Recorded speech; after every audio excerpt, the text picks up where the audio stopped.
Hello! What's up? What's up? For today's video ay gagawa tayo ng empanada. Matagal ko na itong kinikrave and sa wakas makagawa na natin for today. And nag-i-slice lang ako ng aking mga ingredients like carrots and potato and bell pepper, yung maliliit na bell pepper. So, ini-slice ko lang sila ng maliliit. Nagdikdik na ako ng bawang ko dyan. Mas maraming bawang, mas walang aswang. Charas!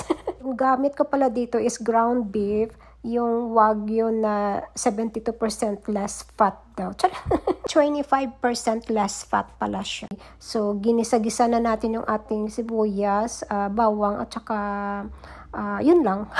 And then, lagay mo na yung ating ground beef. Nilagyan ko siya ng paprika para mas mapula-pula. And yung ating, of course, bay leaves na paborito ko para yung amoy pa lang is ulam na. Ganon.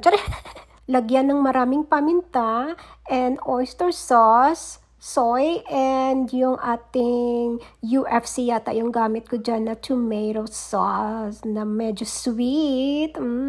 And tada! Ito na yung ating goya na dough para hindi na tayo gagawa ng ating sariling dough. Okay. Oh, wag lang juicy. Sino ba namang ayaw ng easy peasy? Wag na tayo maglukuhan dito. Wag ako. Charot! And ilagay mo na yung filling mo dyan sa dough mo. And then, i-close mo na. And then, syempre, wag masyadong mas mataba ba? Kasi mas mataba, mas hindi mo siya makuklose. Parang pantalon mo din yan, dye. So, yun nga. Dahil first time ko siya ginawa, nag-explore ako kung paano ko siya ihurma ba or i-sealed ba ng ganyan. And then, ilugdang mo na yan sa mantika, dye na kumukulo na mas kumukulo pa sa dugo mo. Oh, wala! Meron na tayong empanada. Ay, di ba ang OA ng reaction? And then, the dough is kailangan talaga i-fried. Hindi yung parang hindi nila nire-recommend yung parang air-fried or bake, ganun. Para talagang, kailangan talaga ilugdang sa mantika dahil para masunog. Sa lahat ng first time ko na ginawa, ito lang yata yung hindi na-fail. Charis!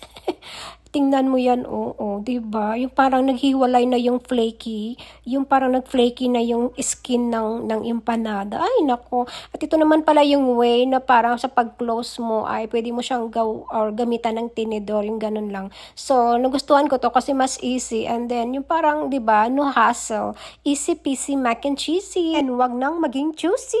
Charis!